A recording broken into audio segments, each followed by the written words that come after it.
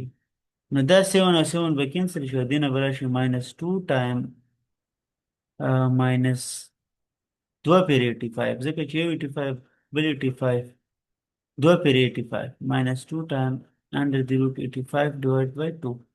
نو تاسو که خیال وکړئ دا ډیفرنس موږ سره نیگیټیو راغی او دوی وایي چې پازیټیو سره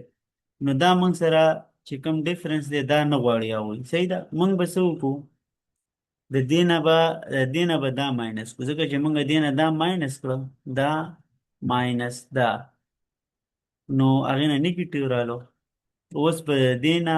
ماینس کوو دا چې دې نه څه راځي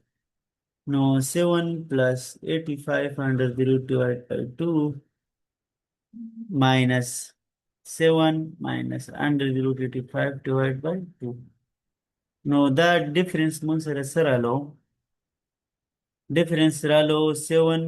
plus 85 دا چې ماینس ملټیپلای شو نو ماینس او ماینس ماینس شي نو دا به پلس 85 under the root شي او ډیوایډ بای 2 دا دواړه به بیا کینسل شي او انسر به موږ سره پازیټیو راشي نو دا به کینسل شي او موږ سره به د دې ډیفرنس راشي پازیټیو 85 under the root نو لاندې به زه ولیکم چې د پازیټیو difference is the positive difference of the roots is 85 under the root ٹھیک ہے جی